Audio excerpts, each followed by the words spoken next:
Efésios capítulo 13, eu quero ler do versículo 2 até o versículo 5 e vou te explicar algumas coisas para a gente entrar num oceano muito lindo.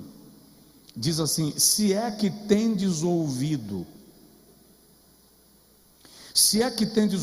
a dispensação da graça de Deus, que para convosco me foi dada, como pela revelação me foi manifestado o mistério, conforme acima em poucas palavras vos descrevi, pelo que quando ledes, podeis perceber a minha compreensão do mistério de Cristo, o qual em outras gerações não foi manifestado aos filhos dos homens, como se revelou agora no Espírito aos seus santos apóstolos e profetas. Diga amém. Agora diga comigo assim: Senhor, fala com a gente. Amém. Podem sentar, meus irmãos, por favor. Na semana passada, eu comecei a falar com os irmãos aqui sobre o assunto no campo da escatologia bíblica, e eu sugeri aos irmãos que trouxessem caneta e papel, ou material de anotação, e agora eu vou provocar. Quem lembrou de trazer, levanta a mão. O número ainda é pequeno, parabéns aos que trouxeram. A igreja aplaude ao Senhor aí por esses que lembraram. Isso. E na próxima terça você lembra. Eu falei aqui semana passada sobre primeira epístola de João, capítulo 2, versículo 18, e eu falei sobre a última hora. Me concentrei em Mateus capítulo 20, quando Jesus narra a parábola da vinha, e ele fala de um senhor que saiu a procurar trabalhadores para a sua vinha, e ele diz que aquele senhor saiu de madrugada, saiu à hora terceira, saiu à hora sexta, saiu à hora nona e saiu à hora undécima. Eu mostrei para os irmãos, dentro do tempo bíblico, o que cada uma hora dessas representou na história da igreja e qual a hora que nós estamos vivendo. Nós estamos vivendo o fim do dia profético, do dia escatológico, do dia de Deus. A noite está chegando. Hoje eu quero falar sobre as 7 dispensações do plano de Deus, ou as 7 dispensações e as alianças de Deus. As 7 dispensações e as alianças de Deus. E quando eu comecei a estudar ontem à noite sobre esse assunto, o meu pensamento era falar sobre as 7 hoje. Mas na medida que eu fui estudando e a madrugada foi me encontrando, eu cheguei à conclusão que não conseguiria falar sobre as 7 dispensações hoje. Portanto, vou falar apenas de uma: a dispensação da inocência. Diga comigo: dispensação da inocência. Para que isso, pastor? Eu disse aqui semana passada que se você quer entender os tempos, os sinais e o que a Bíblia diz no Apocalipse, o que significa cada uma das coisas que a Bíblia menciona, você não vai começar compreendendo o Apocalipse lendo o Apocalipse. O Apocalipse é o livro do fim de todas as coisas, da conclusão. Então é preciso fazer uma caminhada no tempo, na história bíblica, para nós compreendermos a maneira que Deus desenrola a nossa história, a fim de o tempo chegar até nós, ou de entender o tempo que nós estamos vivendo. o pensamento, o raciocínio, a escola de pensamento chamada de dispensacionalista, e que divide a história da humanidade desde a criação do homem até o final dos tempos, das épocas e das eras, divide toda essa história em 7 períodos, em 7 épocas, em 7 eras. Eu já preguei sobre esse assunto, as 7 dispensações, numa pregação só. Mas eu entendo que, se a ideia é entendermos, para depois de tudo isso a gente entrar nos sinais do arrebatamento, o que a Bíblia diz sobre esse assunto, nós precisamos começar lá do princípio. Essa madrugada eu pensei assim: é capaz de Jesus voltar e eu não ter terminado de pregar essa série de mensagens. Aí a minha esperança disse assim: não, é capaz de Jesus voltar e você nem ter começado, porque ele poderia ter voltado na madrugada, ele poderia ter voltado ao longo desse dia que se passou. Quero que o irmão entenda que, para os estudiosos da Bíblia Sagrada, há essa divisão da história da humanidade, da história sagrada, em épocas. É o método mais antigo de estudo das Sagradas Escrituras. Não é apenas o método mais antigo, segundo alguns estudiosos, também é o mais razoável, o mais organizado, o mais detalhado na compreensão do organograma de Deus em relação à humanidade. Nós vamos caminhar na história nas próximas semanas.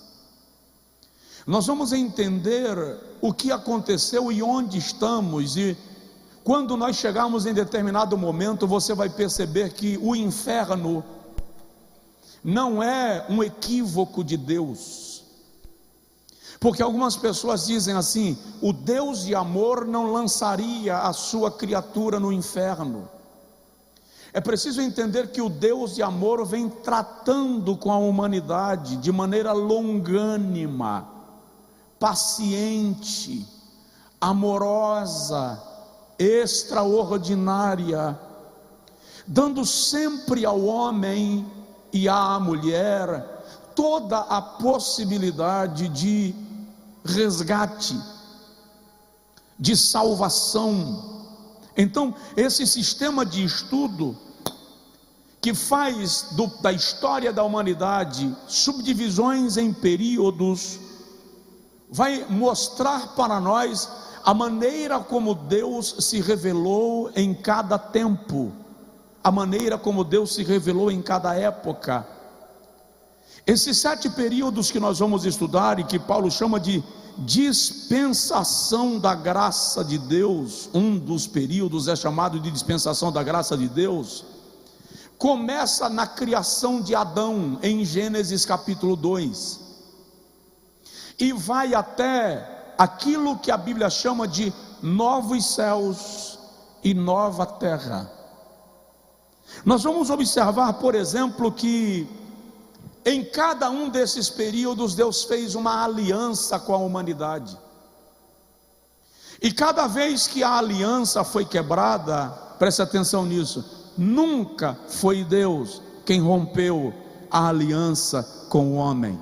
Vou repetir: nunca foi Deus quem rompeu a aliança com o homem. Diga comigo: nunca foi Deus quem rompeu a aliança com o homem. Sempre foi o homem quem quebrou a aliança com Deus. Agora é bom lembrar, e eu quero começar explicando que das 7 dispensações, 5 já se cumpriram. Nós estamos vivendo a 6ª dispensação, e a 7ª está por vir. É por isso que é necessário compreender tudo isto para então pensarmos em Apocalipse. Eu tive uma colega lá no colégio em 1900 e antigamente, nem faz tanto tempo assim, e ela disse para mim um dia que ela iria rasgar o Apocalipse da Bíblia dela, porque cada vez que ela lia o Apocalipse ela tinha pânico. Quando as pessoas não compreendem toda a construção de Deus em nosso favor, elas sentem pânico. Na medida que nós compreendermos Deus, a sua palavra e o seu plano, nós vamos nos apaixonar cada vez mais por Ele e pela sua palavra. Então observe, 5 dessas dispensações já se cumpriram, uma está em andamento, a outra está para se cumprir. Vamos falar da primeira, chamada de dispensação da inocência. Deixa eu começar lembrando aos irmãos que quando Deus criou o homem, Deus o criou perfeito. Eclesiastes capítulo de número 7, versículo 29 diz que Deus criou o homem perfeito, mas o homem inventou para si muitos artifícios. Quando Deus cria o homem em Gênesis capítulo 1, versículo 26 e 27, o Senhor diz assim: façamos o homem à nossa imagem e conforme a nossa semelhança. Note que Deus partilha com o homem a sua natureza. A maneira detalhada com a qual Deus cria o homem não se dá em nenhuma outra fase da criação. Se o irmão lê o Gênesis capítulo 1, vai observar que em todos os períodos da criação o Senhor diz: haja. E o escritor diz: e houve.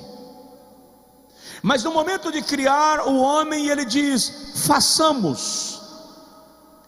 Êxodo capítulo de número 4, quando Deus conversa com Moisés, e Moisés argumenta com Deus que ele não pode ir a Faraó, porque ele é pesado de língua.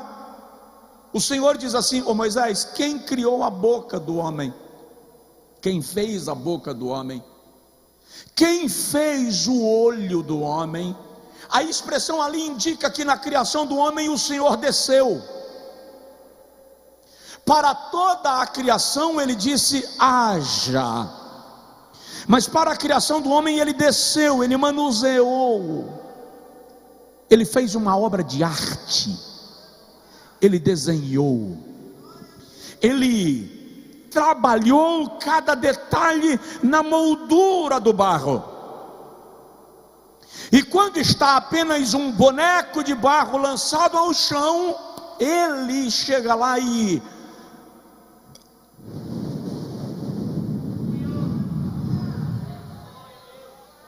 soprou nas narinas do homem o fôlego da vida. Gênesis 2:7.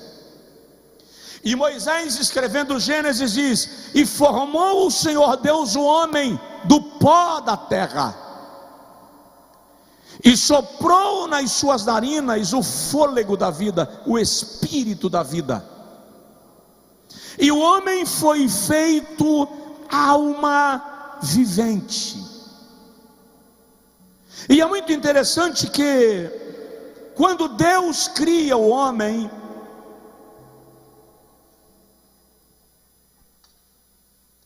Ele dá ao homem algumas ordenanças. Em Gênesis capítulo de número 1, versículo 26, 27, 28. Quais são essas ordenanças? Anota se quiser. Primeira, povoar a terra. Crescei, multiplicai e enchei a terra. A segunda ordenança que o Senhor dá ao homem é: domina. E é interessante que Deus não criou o homem para dominar sobre o homem. Em nenhum momento ele diz: o homem domina sobre o homem. E ele diz ao homem: domina a terra, domina os animais, domina a natureza. Terceira ordenança de Deus para o homem, em Gênesis 1 e 2, domine sobre os animais. Esse poder de domínio sobre os animais é tão grande no Éden, que a Bíblia diz que os animais passam por Adão, para que Adão lhes dê nomes, e assim como Adão chamou, assim foi. Havia domínio. Quarta ordem de Deus para Adão no Éden: cuida do jardim, zela da tua casa, da tua morada, do lugar onde eu te estabeleci. E a quinta ordem: de toda árvore do jardim poderás comer. Gênesis 2, 16 e 17. Eu quero chamar você à conjugação verbal. De toda árvore do jardim poderás comer. Diga comigo: poderás. Repete: poderás. A expressão está na segunda pessoa da conjugação verbal, no singular. Deus não está falando no plural. Deus não está falando com Adão e Eva, está falando com Adão. Diga comigo: Deus falou com Adão. Esposa, ou esposa, dá uma olhadinha no seu marido e diz para ele assim: está vendo? Deus falou com Adão. De toda árvore do jardim poderás comer, mas da árvore do conhecimento do bem e do mal, dela não comerás. Não diz não comereis. Entende? Estas são as ordenanças que o Senhor dá a Adão. Quer saber mais? Aqui é a dispensação da inocência. Não há pecado, não há malignidade na terra, não há mal, não há erro, não há equívoco. E a criação do homem é tão especial, eu já disse, ele é o único de quem a Bíblia nos leva a entender que o Criador desceu para criar, para formar. Quando termina, ele sopra no homem o espírito de vida, ruach, vento do âmago de Deus. Só o homem recebeu essa dádiva. E Deus ainda olha para ele e diz: a nossa imagem e conforme a nossa semelhança, parecido com a divindade. Não é só isso. Se o irmão ler o Gênesis capítulo 2, 1 e 2, o irmão vai perceber que a Bíblia diz no capítulo 1: e a terra produziu erva, e árvore frutífera, e árvore frondosa. Quem produziu? Quem produziu? Pode falar sem medo, se você errar a gente aprende. Quem produziu? A terra produziu. O Senhor diz: produza a terra, e a terra produziu. Mas o Éden, a Bíblia não diz que a terra produziu o Éden. A Bíblia diz em Gênesis 2 que o Senhor plantou um jardim. Toda árvore que havia a terra produziu, mas o Éden, a Bíblia diz no capítulo de número 2, que o Senhor, versículo 8, que o Senhor plantou um jardim à banda do Oriente, no Éden. Muito antes disto, a Bíblia faz menção na eternidade de um jardim do Éden. Ezequiel capítulo de número 28 e Isaías capítulo 14, versículo 12 a 14, a Bíblia diz do querubim ungido. Ele era o aferidor da medida, e a Bíblia diz que ele habitava no Éden. Esse querubim se levantou contra Deus, e ele é expulso De onde?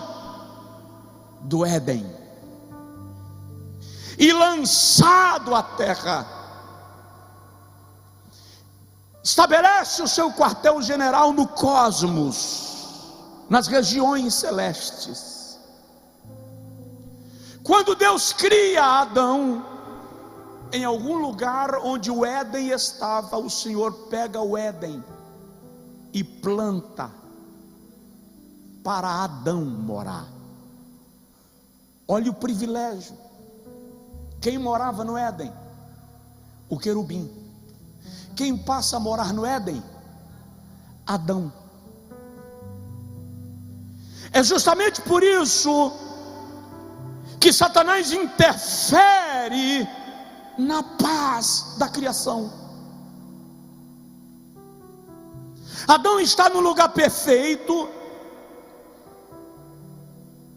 Deus cuida das necessidades de Adão de tal maneira que o Senhor diz: não é bom que ele esteja só.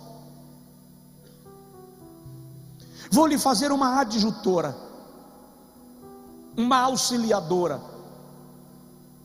que lhe seja igual, que lhe seja idônea, que lhe seja compatível. Alguém que se parece com ele, mas não é igual a ele. E o Senhor tira do homem a costela, que a tradição judaica diz que não é costela no sentido osso. O Senhor tira a metade do homem, e dessa metade forma a mulher. Para quê? Para que o homem tenha todas as suas necessidades supridas, emocionais, psicológicas. Ele não vai ficar só, ele tem alguém que lhe supre no aspecto do relacionamento. Sua alma estará suprida pela convivência. Mais que isso, Gênesis 3:8 diz que Deus, todos os dias, na virada do dia, diga comigo, na virada do dia, repete, virada do dia. Ei, qual foi a última hora que eu falei semana passada? 1/10. Que hora é a hora da virada do dia? Hora 1/10. Todo dia na virada do dia, o Senhor vinha para o jardim. Você já imaginou 5 da tarde a campainha da tua casa tocar, e quando você abrir a porta, é o próprio Deus dizendo: vim tomar o chá da tarde com você, vamos dar uma caminhada na praça, porque eu quero conversar com você. Você já parou para analisar isso? Adão tinha esse privilégio na chamada dispensação da inocência. Ele se relacionava com Deus. E é incrível que Adão tem uma inteligência em comum, uma intuição em comum, perfeição física, mental e moral em comum, tão em comum que é Ele quem dá nome a todos os seres vivos. Tão em comum que é Ele quem gerencia toda a criação. Satanás viu isso e disse: não posso deixar isso barato. E vem Satanás ao Éden,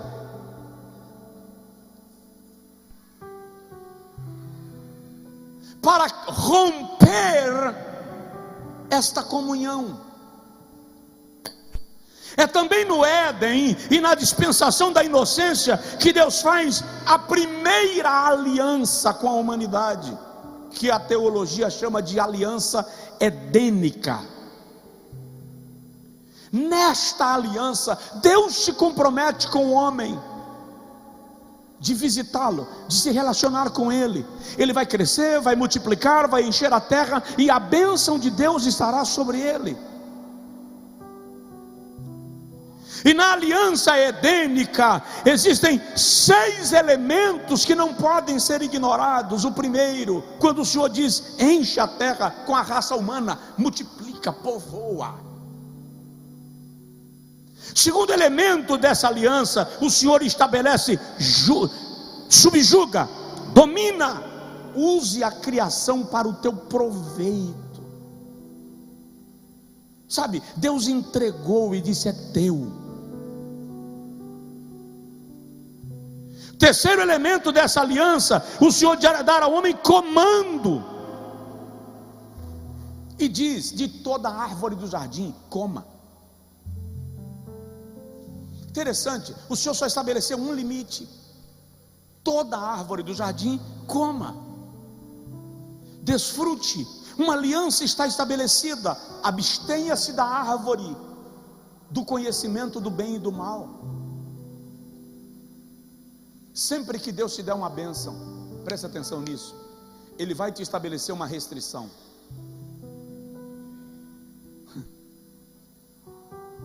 Fala aí com seu vizinho: sempre que Deus te der uma bênção, Ele vai estabelecer uma restrição. Não existe bênção sem obediência. Então a restrição é para colocar o homem sob o teste da obediência. E a penalidade da desobediência era muito clara. Deus não foi omisso. Ele diz em Gênesis 2, 16 e 17: no dia que dela comerdes, certamente morrerás.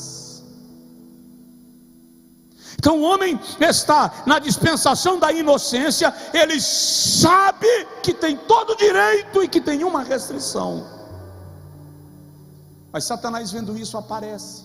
E o Gênesis 3 é um diálogo bem estranho, porque Satanás aborda a Eva e não Adão. E porque Satanás faz um trocadilho com Eva, é assim que Deus disse que de nenhuma árvore do jardim poderás comer. Capítulo 3 de Gênesis, versículo de número 3, versículo 2, versículo 1. É assim que Deus disse: de nenhuma árvore do jardim poderás comer. Na verdade o Senhor disse: de toda árvore poderás comer. Eva responde: não. Ele diz que de toda árvore poderemos comer, só não da árvore do conhecimento do bem e do mal. Aí Eva vem e solta um acréscimo: da árvore do conhecimento do bem e do mal, o Senhor disse: dela não comerás, nem nela tocarás. O Senhor não disse nem nela tocarás, o Senhor só disse: não comerás. Satanás lança uma semente e consegue cooptar a atenção de Eva. O que é interessante é que o texto revela que Adão havia orientado a Eva sobre a árvore do conhecimento do bem e do mal. Tanto havia orientado que ela diz à serpente: da árvore do conhecimento do bem e do mal, o Senhor disse: não comerás.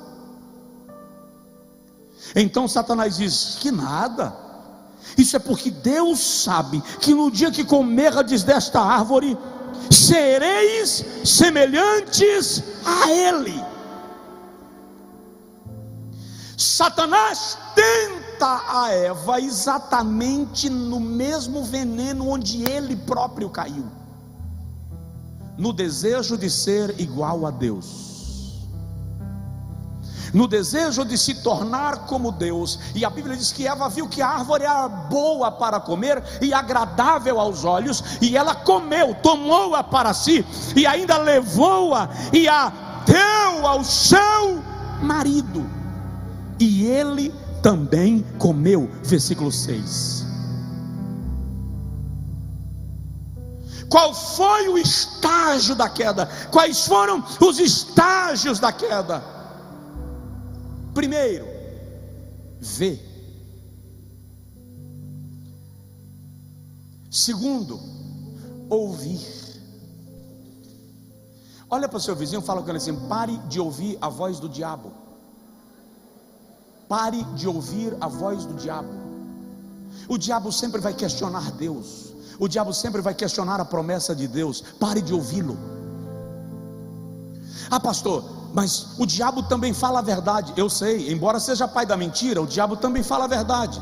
Esses homens que vos anunciam o evangelho são servos do Deus Altíssimo. É uma mulher possessa de demônios falando acerca de Paulo e Silas em Atos 16. Eu pergunto, Paulo e Silas eram ou não eram servos do Deus Altíssimo? Eram. Então o espírito maligno estava falando a verdade. Por que Paulo se irritou? Por que Paulo rejeitou? Presta atenção, porque uma verdade vinda do diabo não serve para a sua vida. Não se deixe guiar pela voz do inimigo. Eva ouviu, viu, tomou, comeu o que não deveria ter comido. O resultado disso está no versículo 7. Aqui a dispensação da inocência é quebrada. Os olhos de ambos se abriram e aí reconheceram que estavam nus.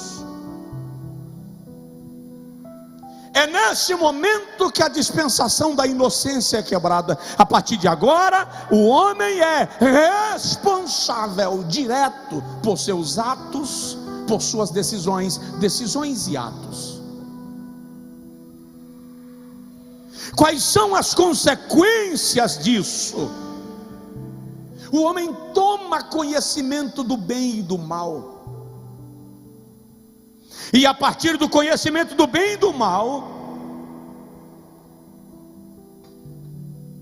ele sabe quando está certo e quando está errado. Pastor, aquelas pessoas que não ouviram o evangelho, elas não sabem sobre a verdade do evangelho, elas não sabem o que é certo e errado. É errado. Romanos capítulo de número 2, o apóstolo Paulo diz que aqueles que sem lei morreram, sem lei serão julgados, e aqueles que sob a lei morreram, sob a lei serão julgados. Aí Paulo diz que Deus estabeleceu em todos os homens a consciência que testifica a favor deles ou contra eles. Ou seja, o homem recebeu senso de conhecimento do bem e do mal.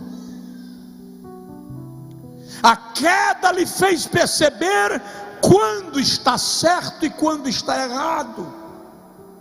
Segunda consequência do pecado, a perda da comunhão com Deus. O Senhor vinha todo dia ao jardim, mas agora Deus aparece no jardim e Adão não aparece para a reunião. De modo que o Senhor brada e pergunta: Adão, onde estás? A comunhão foi rompida. A comunhão foi rompida de tal modo que Adão sabe que não tem como comparecer diante de Deus. Houve ruptura. E essa quebra de comunhão se estende no capítulo 3, versículo 23 e 24 de Gênesis, quando Deus expulsa o homem do jardim do Éden. Diga comigo: Deus expulsou o homem do jardim do Éden. Agora diga comigo assim: isto não foi castigo, foi proteção. Se o irmão analisar bem, Deus expulsa o homem do jardim, e a Bíblia Sagrada diz, versículo 22, para que também não coma da árvore da vida e viva para sempre no pecado. O Senhor tira o homem do Éden para o homem, já que agora ele conhece o bem e o mal, ele pode ir à árvore da vida e comê-la e agora viver para sempre em estado de pecado e corrupção. Então o Senhor estabelece: é melhor que ele morra com a oportunidade de ser resgatado do que viver para sempre sem chance de salvação. Diga comigo: morrer com Cristo, repete, morrer com Cristo é melhor do que viver sem Cristo.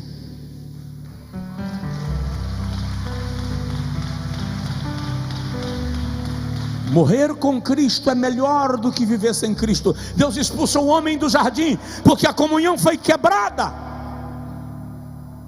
A partir daí, o espírito do homem está sujeito à condição de morte, ao estado de morte.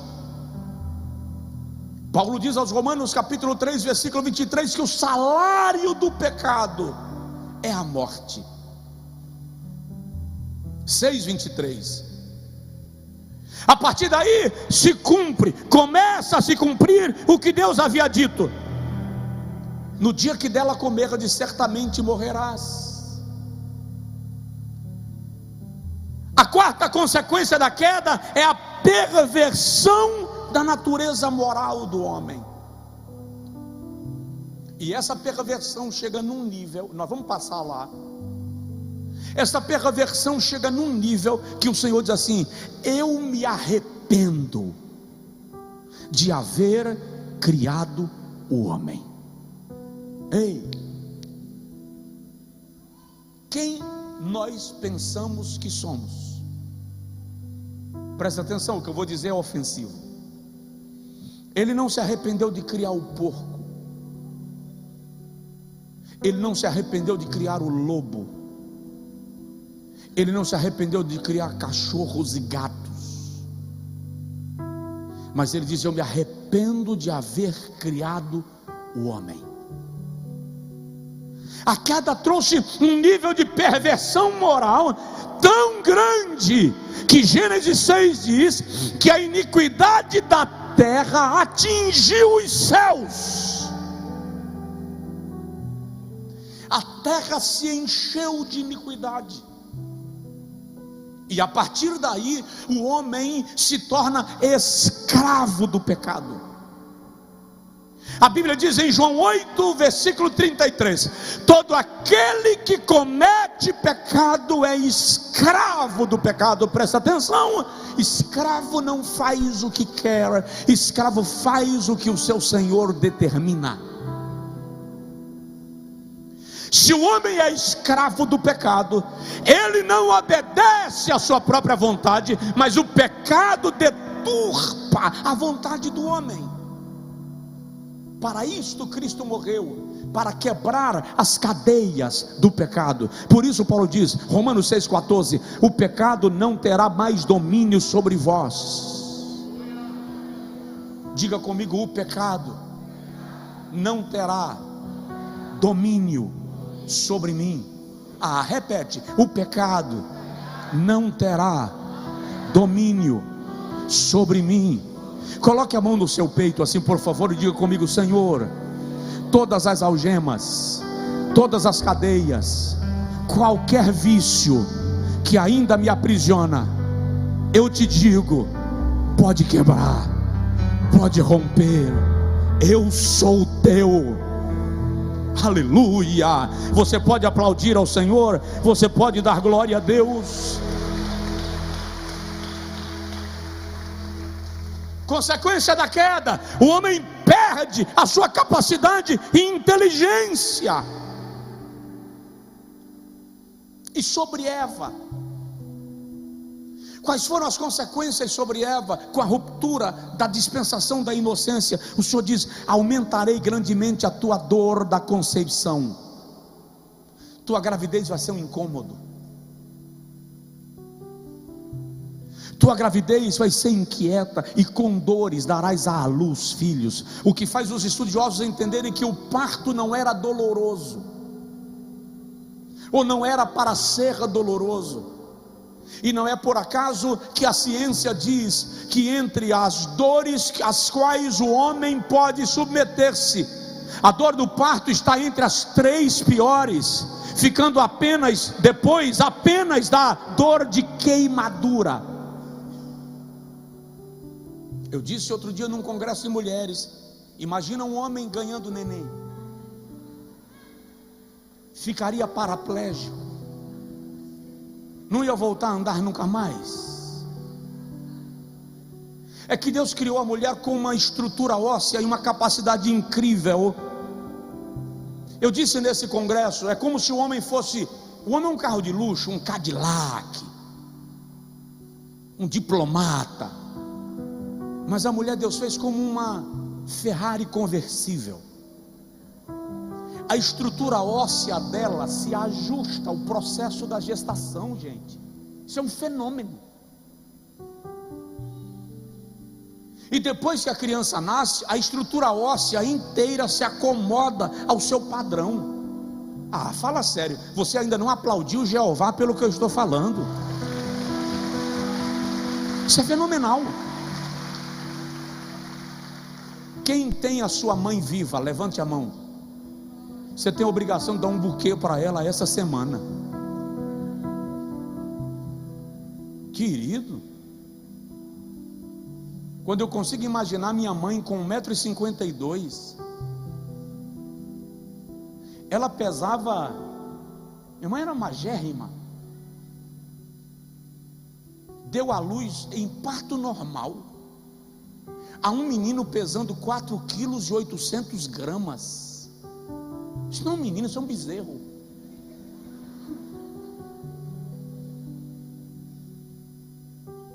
Eu disse para minha mãe um dia, eu nasci quase do seu tamanho. Está lá na certidão de nascimento, 56 centímetros. Ela com 1,52 m? Nasci quase do tamanho dela. E o Senhor diz assim, como consequência do pecado, em dores darás à luz filhos, e o teu desejo será para o teu marido, e tu te sujeitarás a ele. Não adianta o movimento feminista se revoltar contra o princípio da coroa da criação sobre o homem. Isso é um princípio bíblico.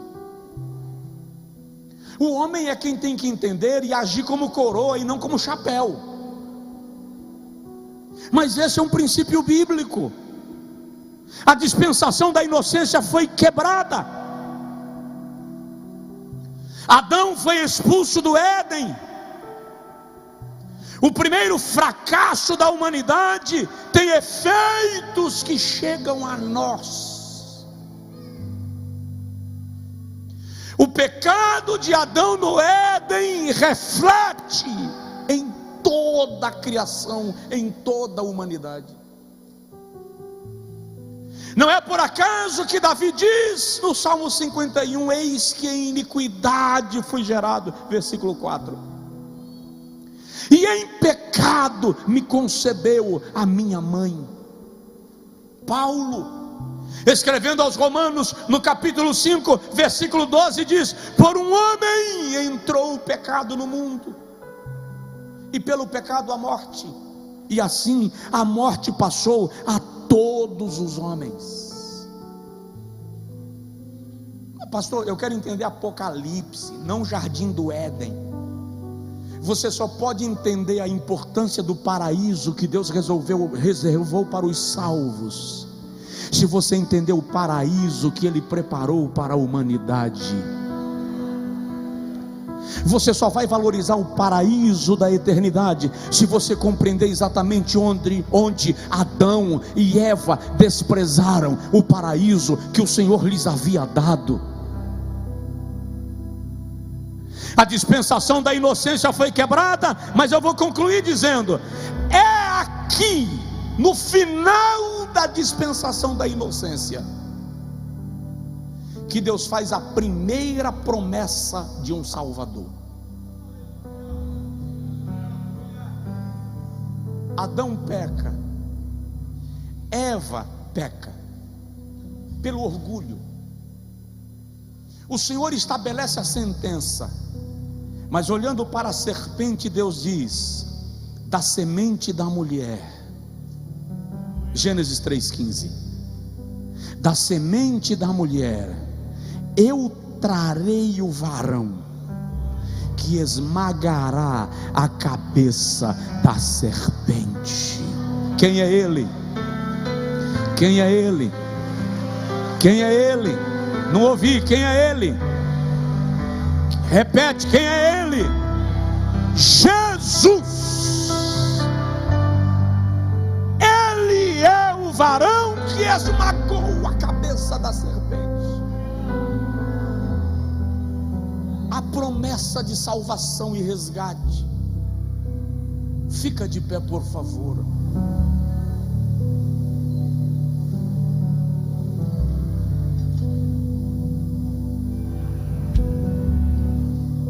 Saímos da sala da inocência, saímos do Éden. A imagem e semelhança de Deus disponibilizada a nós foi deturpada pelo pecado.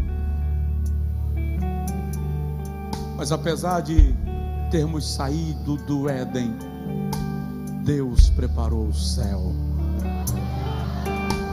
Vamos caminhar. Na próxima semana eu dou sequência. Mas eu quero orar contigo agora e você vai dizer: Senhor, eu quero comunhão contigo, como no Éden.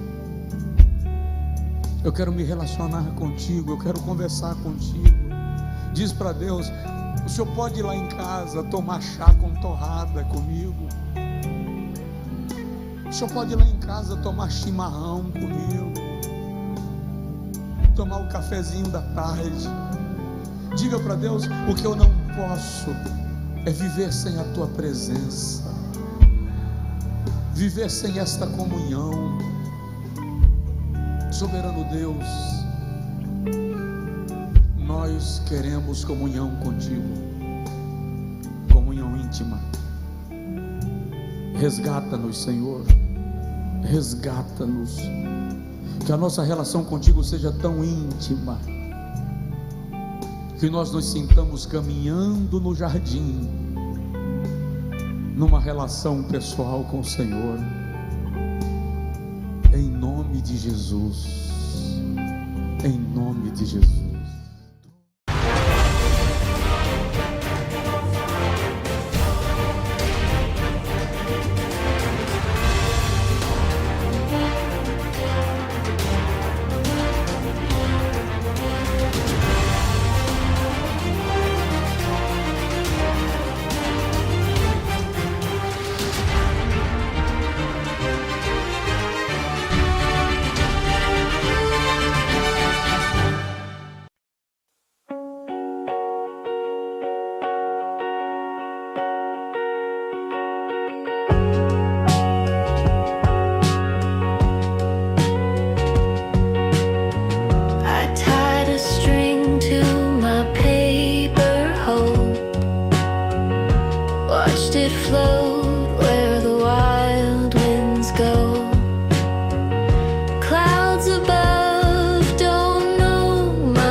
I'm a kite